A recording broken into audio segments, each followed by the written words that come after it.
Dr. Kenneth Jernigan was the outstanding blind leader of the blind in the 20th century, and I was very fortunate that he was my mentor. So I know lots of people and lots of stories about him and how he interacted with so many people so well. There are two articles by two of his sighted friends about flying that Jenny is going to read for us now. Of Friendship and Flying by Larry McKeever. I first met Kenneth Jernigan in the mid-1960s. I had been reading for the Iowa Library for some years, and when I returned from Australia, I began working at a classical music station in Des Moines. Shortly after that, Dr. Jernigan called and wondered if this offbeat station would be interested in a program of poetry. Our friendship began with the production of those programs. I was immediately impressed with his knowledge, not only of poetry, but of people and the world. His dedication to the Federation was apparent from the beginning. Later that year, Jim Valiant, Dr. Jernigan's administrative assistant at the Iowa Commission for the Blind, resigned to return to Maryland.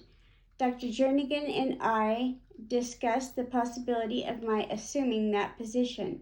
After an intense interview and testing, I was hired and attended my first NFB convention in Washington.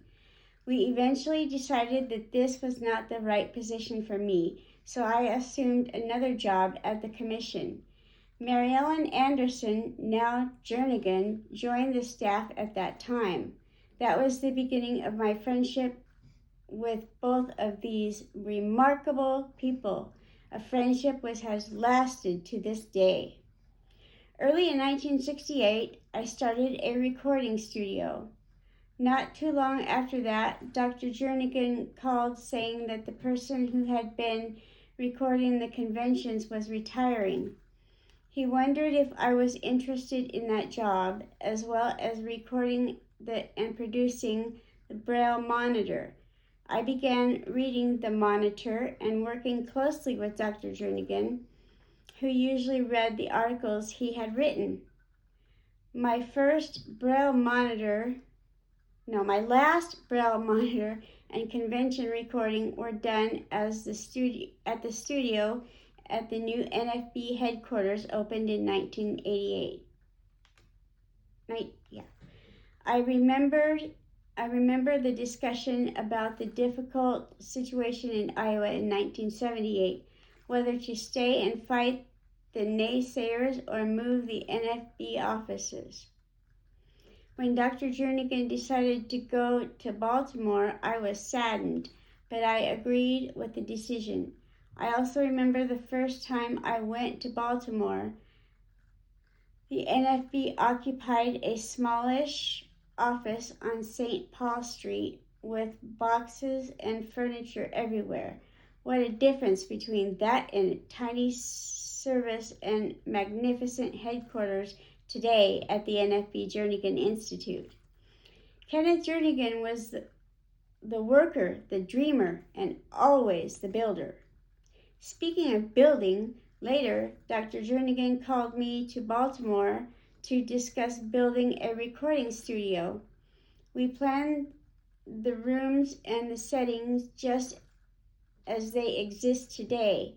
Once they were built, I came again to Baltimore to equip the studio and help find someone to run it.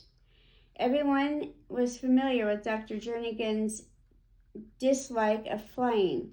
Many have heard a description of the eventful flight that Dr. Jernigan, Iowa Commission librarian Mrs. Florence Granis, and I made to Boise, Idaho in the early 1970s, particularly Dr. Jernigan's embellished version of that trip.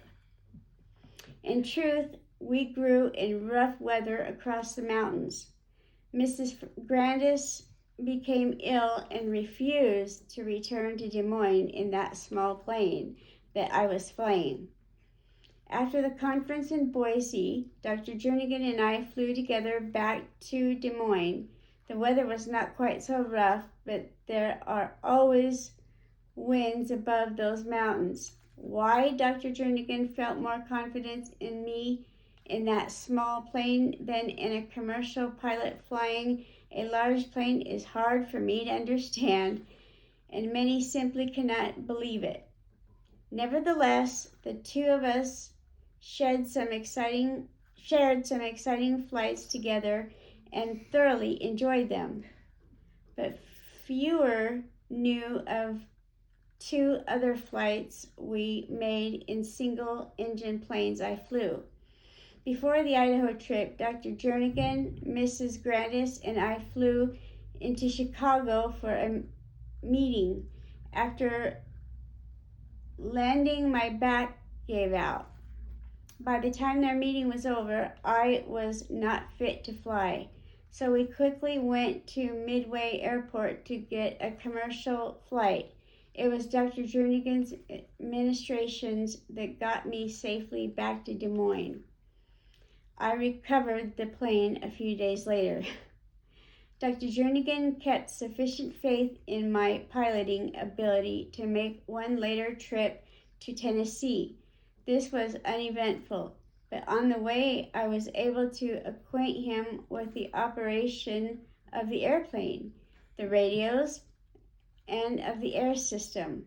I remain convinced that if something had happened to me on that flight, with the help of another plane to talk him down, he could have landed the airplane safely, if not prettily.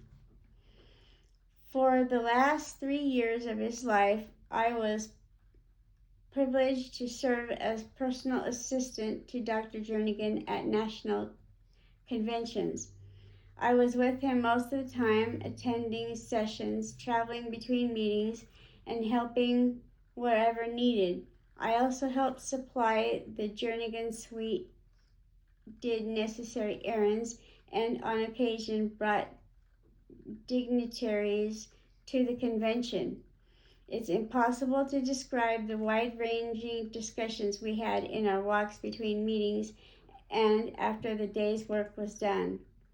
By the time we reached Dallas in 1998, Dr. Jernigan had fought lung cancer for nearly a year and was tired of the illness and the treatments. But he carried on in convention sessions for nearly at the top of his form.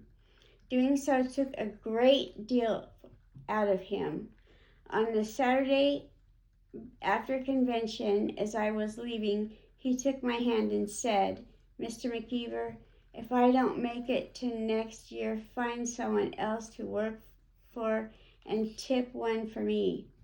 I assured him that at the time I would tip several for him, and I did. I feel distinctly blessed to have known Kenneth Jernigan.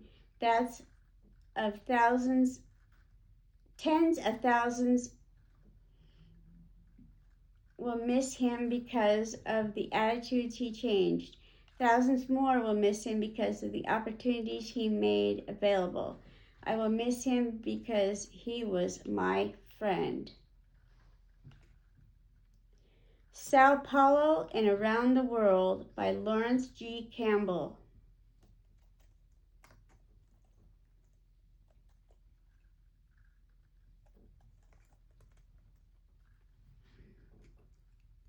As the word of Dr. Jernigan's death spread throughout the world, my telephone rang off the hook, and my email basket was full, all asking the same question: what can we do to express our feelings about this great leader who so influenced thinking not only here in the U.S., but in some of the remotest regions of the world where equality for blind people is, in many cases, still a dream. Many fond memories of my nearly 20 years of association with Dr. Jernigan and the NFB run through my mind. Let me share with you one of the fondest. In 1997, ICEVI convened its 10th World Conference in Sao Paulo, Brazil. As chairperson of the program committee, one of my most important tasks was to identify a keynote speaker who would deliver a thought-provoking address that would set the tone of the meeting, whose theme concerned establishing partnerships among parents, consumers, and educators. Dr. Jernigan immediately came to mind, and he graciously accepted my invitation. Dr. and Mrs. Jernigan arrived in Sao Paulo a couple of days before the conference was to open, and after settling them into their hotel and giving them a very quick orientation to points of interest in the area, which included a local crafts market, I returned to the many last-minute details associated with the organizing such a world conference.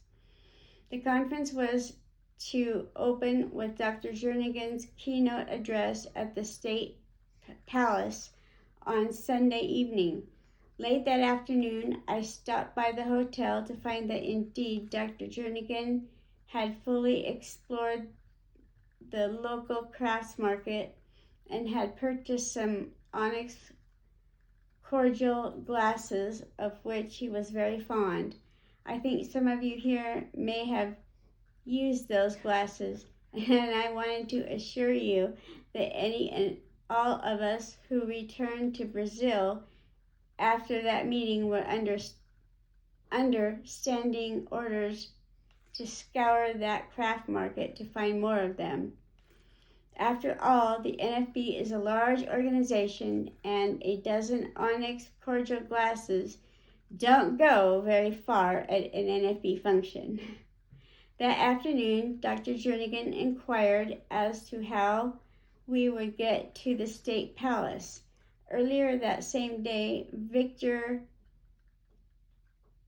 Sialis, the parent of a blind child, the chairperson of the host committee, had suggested to meet me that we use his helicopter to travel to the State Palace. Ground traffic in the area is always heavy, and we were concerned it would take a long time to travel from the hotel to the State Palace. Without even checking with Dr. Jernigan, I graciously declined, knowing how he felt about being airborne. When I told Dr. Jernigan that a car would pick us up and that I had declined the use of Victor's helicopter, he paused for a moment and said, "Well, Larry, Mrs. Jernigan has never been in a helicopter before, so why not?" As you can imagine, this took me by surprise. But then again, Dr. Jernigan was always full of surprises. A quick call to the pilot, Sergio, and a few minutes later, Dr. and Mrs. Jernigan and I were at the local helicopter, boarding a 6-passenger Bell helicopter and on our way to the State Palace.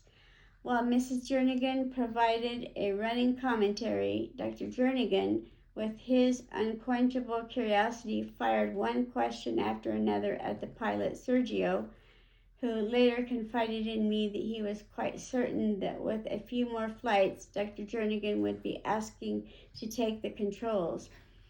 I think it must have been the first time in his life that Dr. Jernigan had been airborne and thoroughly enjoyed the experience.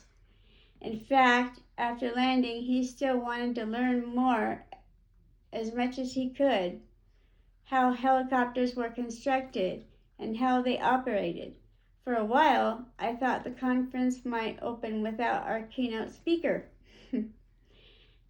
Upon arrival in the auditorium of the State Palace, Dr. Jernigan asked me to orient him to the room and then to walk him through the route from his seat in the front row to the podium. 2 passes through those paces, and he was ready to do it alone.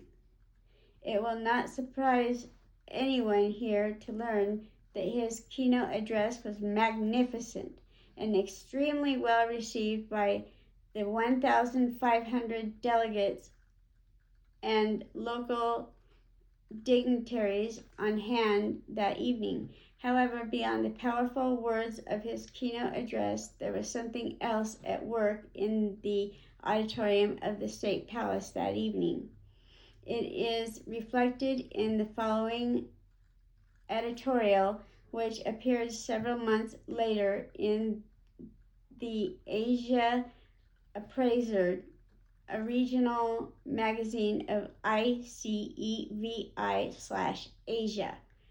I think it sums up what Dr. Jernigan has represented to so many educators throughout the world. It is printed below. When Dr. Kenneth Jernigan of the National Federation of the Blind of the United States of America walked independently to the dais of the State Palace in Sao Paulo to deliver the keynote address of the 10th World Conference of the International Council for Education of People with Visual Impairment, there was thunderous applause. He was independent, elegant, and reassured the conference that visually impaired persons can come out of the social conditioning that they are inferior. Quote, a delegate in the back row shouted with joy, "That is beautiful, Dr. Jernigan. Why don't others emulate you?"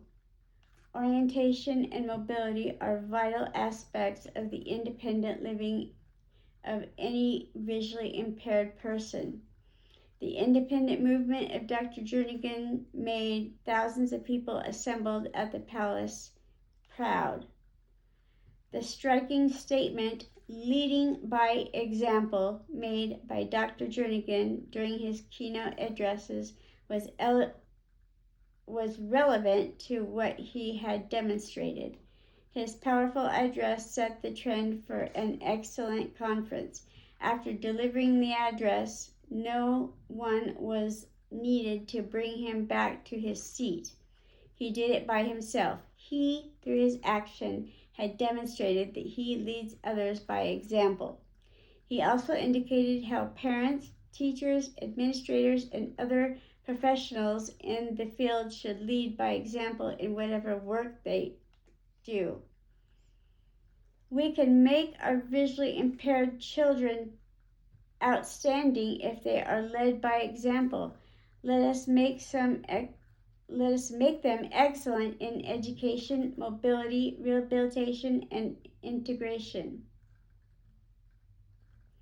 In doing so, let us emulate Dr. Jernigan and his powerful statement, leading by example. Thank you and have a wonderful day.